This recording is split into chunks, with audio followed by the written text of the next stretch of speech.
ఆత్మావలోకన కార్యక్రమానికి స్వాగతం, సుస్వాగతం. యథావిధిగా ఆత్మావలోకన కార్యక్రమంలో ఒక మంచి మాటను, మనకు అవసరమైన మాటను గుర్తు చేసుకుంటూ ఉంటాం. ఈరోజు భగవద్గీత ప్రాధాన్యత ఉన్న రోజు. అందుకని అందరము కూడా భగవద్గీతను గురించి, దాని ప్రాధాన్యత గురించి మనము ఒక్కసారి ఆత్మావలోకనంలో గుర్తు చేసుకుంటాం.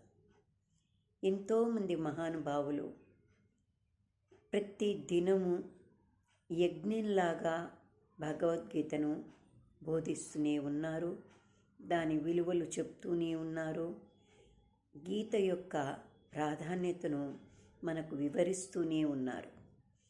మనకు అది ఎంత చేరువవుతోంది అనేది మన మనసుకు తెలియాలి, కానీ చెప్పేవారు చాలా ప్రాధాన్యతను, దాని విలువల్ని మనకు అందేట్టుగా అందిస్తూనే ఉన్నారు.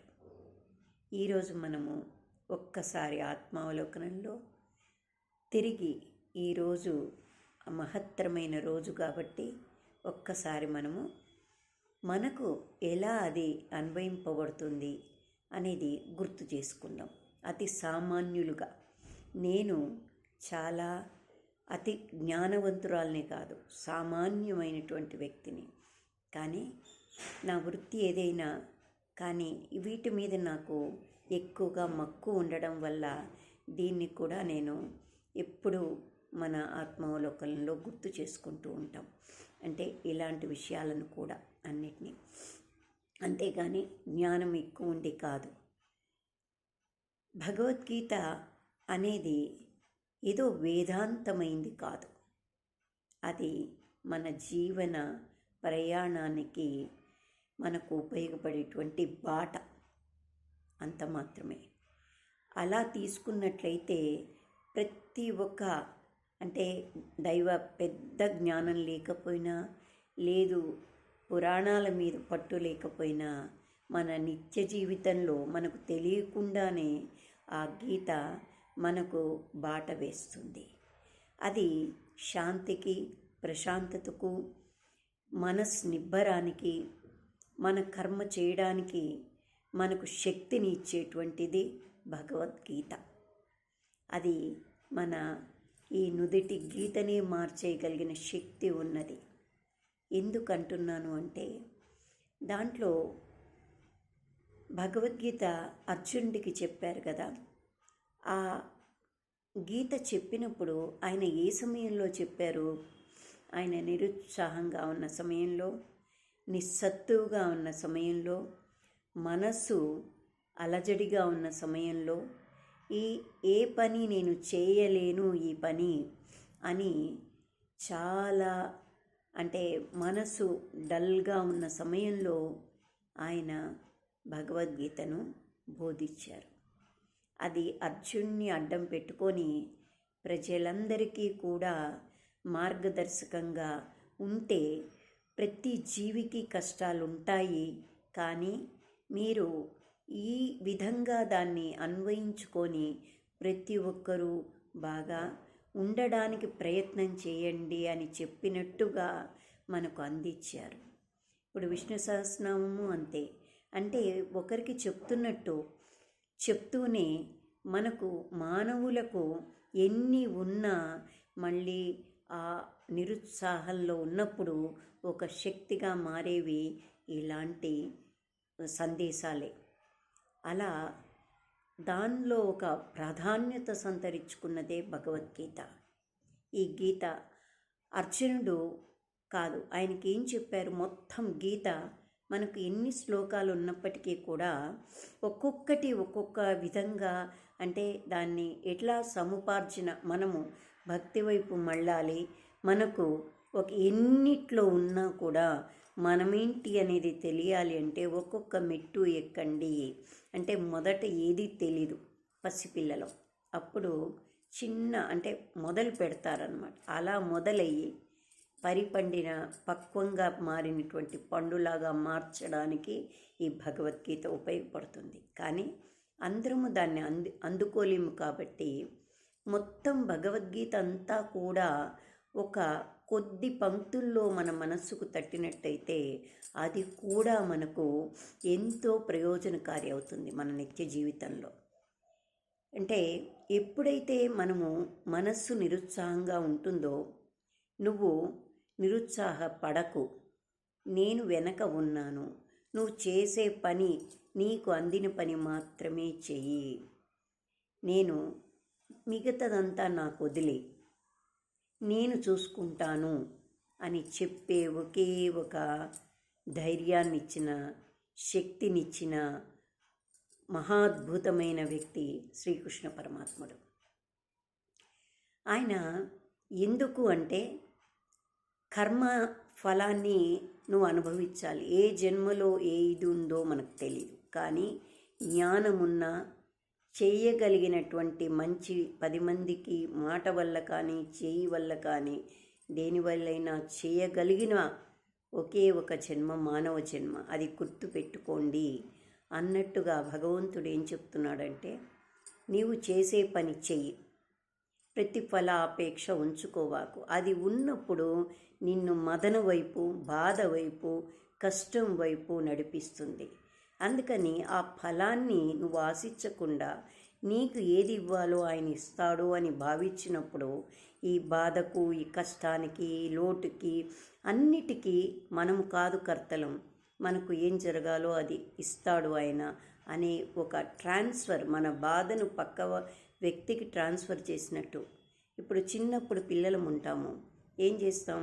ఏది జరిగినా అమ్మ చూసుకుంటుంది, నాన్న చూసుకుంటుంది, నాకు తెలీదు, అమ్మకు నాన్నకు చెప్పేస్తే చాలు అనుకుంటూ ఉంటాం. ఎందుకు అనుకుంటాం?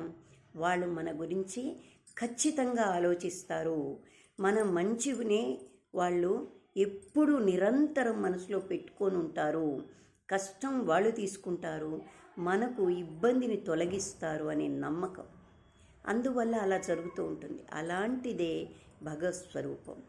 ఆయన లోకాలకి, ఒక పిల్లలకు ఒక్కరికి, ఇద్దరికి, ముగ్గురికి తల్లిదండ్రులైతే ఆయన లోకాలకు తల్లి తండ్రులు. కాబట్టి వాళ్ళు మన ప్రతి చర్యను నేమున్నాము, మీరు బాధపడొద్దు, మీరు పుట్టు జన్మనిచ్చింది మేమే, తల్లి రూపంలో మీకు జన్మనిచ్చాం, అందుకని అన్నిటికీ కారణభూతం మేమే. కాబట్టి నువ్వు నీ కష్టాన్ని నా వైపు పెట్టేసి నీ పనిని నువ్వు చేసుకో, ప్రశాంతత దొరుకుతుంది. అవి ఆలోచించావంటే దినచర్యలో నువ్వు చాలా మానసిక వ్యధకు గురవుతుంటావు. కొన్నిసార్లు సుఖం వచ్చినప్పుడు దాన్ని స్వీట్గా తీసుకుంటాం, అదే కష్టం వచ్చినా, చిన్న బాధ కలిగినా కుంగిపోతాం. అదే నేను బాధపడటం లేదు, ఆయన ఈ బాధ తీర్చేవాడు వెనకున్నాడు అని భావించినప్పుడు నువ్వు ఆ కష్టాన్ని నీకు తీసుకోదు మనసుకు. అందుకని భగవంతుడు భగవద్గీత లాంటి మహా గ్రంథం చెప్పింది ఏంటి అంటే అదే, నేనున్నాను, నువ్వు నాకు ఏమిచ్చావు అనేది నేను ఆలోచించట్లేదు, నువ్వు ఆకు ఫలం ఏదైనా పెట్టు, నీరు ఏది చేసినా నేను స్వీకరిస్తాను అంటే ఏమీ ఆశించకుండా ఆయన మనకు అన్నీ ఇస్తాడు. ఈ అవయవాలు ఇన్ని కనిపెడుతున్నాం, కానీ ఈ అవయవాల లోపల జరిగేటువంటి చర్యలు ఎవరైనా చేయగలరా? అది ఒక్క పరమాత్ముడికే తెలుస్తుంది. ఇంతై ఒక రూపం దాల్చుకొని మనము పుడుతున్నామే, దీనికి కర్త ఎవరు? అది మనిషి చేయగలరా? ఎంత చేసినా న్యాచురల్గా ఉండగలదా? ఇప్పుడు పండు ప్రకృతి సిద్ధంగా పండు చెట్టుకు కాస్తే ఎలా ఉంటుంది, అదే కృత్రిమంగా మనం తయారు చేస్తే ఆ ఒరిజినాలిటీ ఉంటుందా? అది ఉండదు కదా. సహజ సిద్ధత అనేది అందుకే. సహజంగా ఉన్నది ఏదైనా పర్మనెంట్గా ఉంటుంది, మళ్ళా అది భూమిలో కలిసేదయ్యే ఉంటుంది. అంటే దానికి వీలుగానే ప్రకృతి సృష్టి జరిగింది అనేది తెలుస్తూ ఉంటుంది.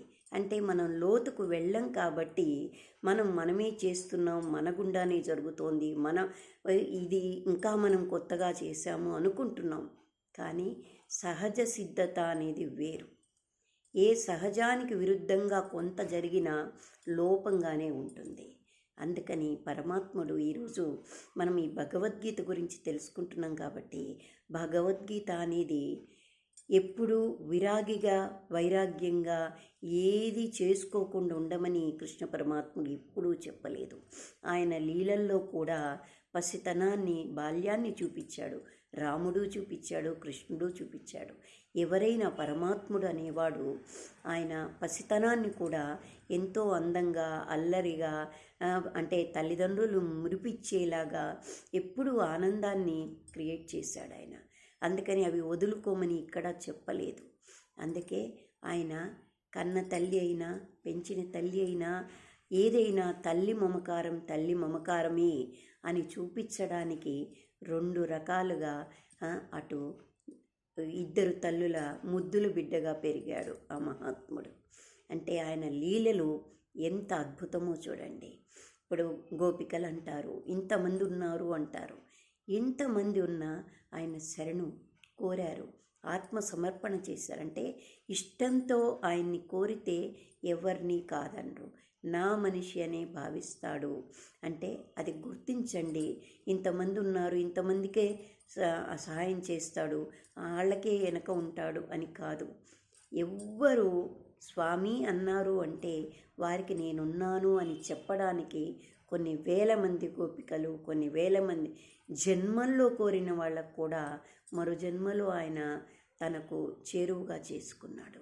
అందుకని పరమాత్ముడు ఎప్పుడూ కూడా అందరివాడు. అందుకని ఆ భగవద్గీత సారాన్ని మనం గుర్తించగలిగితే అది ఏదో మనకు వైరాగ్యాన్ని, వేదాంతాన్ని, లేదు శవాన్ని ఎత్తుకుపోయేటప్పుడు పాడేటువంటి గీతం కాదు.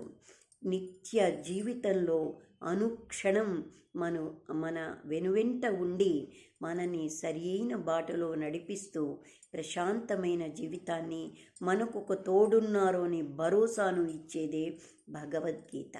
అందుకే అర్జునుడంతటి వాడు కూడా అంత డల్ అయినా కూడా మళ్ళీ నేనున్నాను, నీ సారథ్యానికి నేనుంటాను అన్నప్పుడు ధైర్యం వచ్చింది. అప్పుడు ముందున్నది ఎవరు అనేది కాకుండా ధర్మానికే నిలబడతాను అంటే తప్పు ఎవరు చేసినా, ఎలా ఉన్నా ఆ టైంలో ఏది ధర్మమో దానికి అనుగుణంగానే ఆ స్వామి చెప్పినట్టు నడుచుకుంటాను అని అర్జునుడు ముందుకెళ్ళాడు. ఆ సారథ్యం ఆయన వహించాడు. ఇప్పుడు మన ఈ జీవుడికి, మన ఈ రూపానికి కూడా సారథ్యం చేసేవాడు ఆ పరమాత్ముడు అని ఆయన భగవద్గీతలో చెప్పకనే మనందరికీ కూడా తోడుగా ఉంటాను, నీడగా ఉంటాను, నన్ను నమ్ము, నమ్మినప్పుడు తప్పకుండా నీ వెంటుంటాను.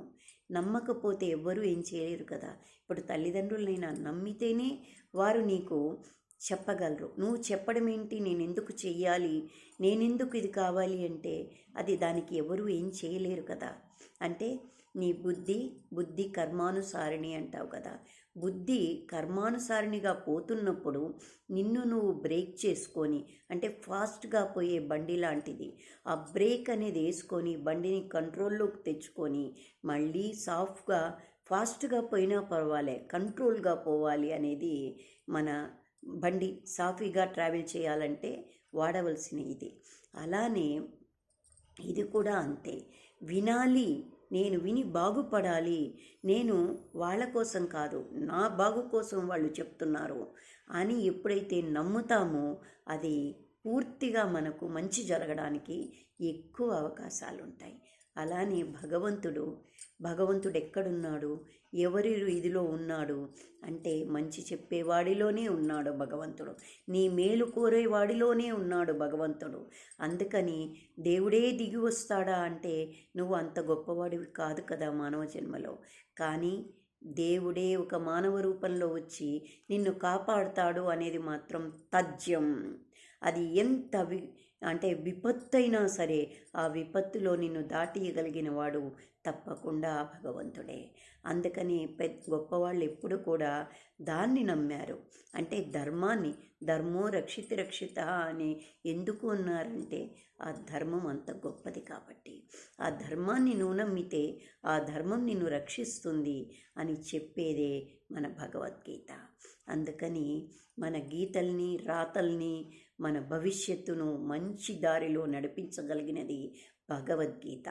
ఇది ఈరోజు మనము గుర్తు చేసుకోవడానికి అవకాశం ఇచ్చినటువంటి ఆ పరమాత్ముడికి కూడా తప్పకుండా కృతజ్ఞతలు చెప్పుకుంటూ ఆయనకు మనసా వాచ కర్మణ అంజలి ఘటిస్తూ మనము గుర్తు చేసుకుంటూ ఈరోజు ఆత్మావలోకనంలో చాలా సంతృప్తిగా ఈ వీడియోని చేసుకుంటున్నాం. అందరూ ఇది ఏకీభవిస్తారనుకుంటాను కదా, ఎందుకంటే సత్యం కొంచెం కష్టంగా ఉంటుంది, కానీ సత్యం మార్చడానికి రాదు, అది ఎప్పుడూ నిత్యం. అందుకని ఆ నిత్యాన్ని గుర్తుపెట్టుకొని నిత్యం వైపు అడుగులు వేయగలిగితే మనకు వేరోది ఉంటుందా? ఏది ఉండదు కదా.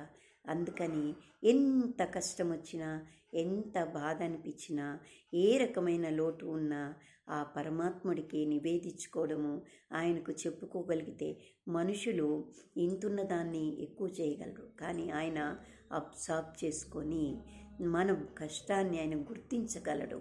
అందుకని తప్పకుండా ఎవ్వరూ కూడా అది సంతోషమైనా కష్టమైన ఆయనతో షేర్ చేసుకునే అలవాటును మనము చేసుకోవాలి అని కోరుకుంటూ థ్యాంక్ యూ. అందరికీ శుభాభినందనలు. భగవద్గీత ఈరోజు గుర్తు చేసుకుంటున్నందుకు థ్యాంక్ యూ. Like, subscribe.